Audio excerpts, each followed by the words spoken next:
জুলাইয়ের বিপ্লবীরা যারা মাঠে নেমেছিল তারা কিন্তু ঘরে ফিরে যায় নাই, তারা কিন্তু মানুষের দাবি নিয়ে এখনও মাঠেই আছে।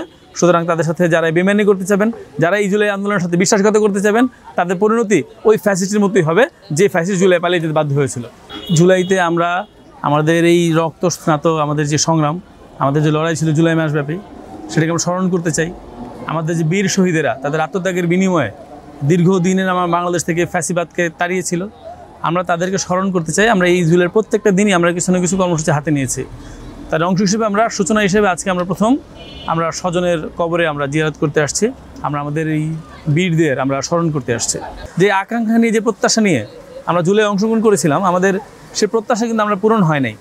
আপনারা দেখেন ছাত্র জনতার যে আকাঙ্ক্ষা ছিল সেটা শুধু একটা ক্ষমতার পরিবর্তন ছিল, সেটা কিন্তু ছিল না, ছিল ফ্যাসিবাদী ব্যবস্থার বিলোপ। কিন্তু আমরা দেখতে পাচ্ছি আমাদের এই সংবিধান থেকে শুরু করে আমাদের যেই রাষ্ট্র কাঠামো, তার কোনো পরিবর্তনই আমাদের ঘটাতে পারেনি। ইলেকট্রা এয়ার কন্ডিশনার কম বিদ্যুৎ খরচে দেবে অধিক শীতলতা, আর সেভিংসও হয়ে যাবে। তাই এমনকি এই জুলাই আন্দোলনের স্বীকৃতিটা পর্যন্ত আমরা আদায় করতে পারিনি, আমাদের জুলাই সনদ পর্যন্ত এখন ঘোষিত হয়নি।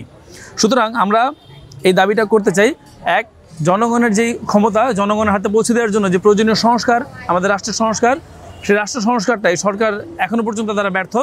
সুতরাং তাদেরকে আমরা সেইটা মনে করে দিতে চাই।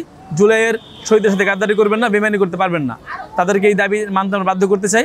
আমাদের সংবিধানে আমরা গুরুত্বপূর্ণ পরিবর্তন চাই, যেটার মধ্যে দিয়ে মানুষের জনগণের ক্ষমতা জনগণের হাতে ফিরে আসবে, এবং আমরা একটা সুষ্ঠু নির্বাচন এবং নির্বাচনের ব্যবস্থা চাই, যার মধ্যে দিয়ে সত্যিকারের জনগণের যেই ভোটাধিকার সেটা থাকবে, এবং একসাথে জনগণের মতের একটা প্রাধান্য আমরা সংসদে দেখতে চাই।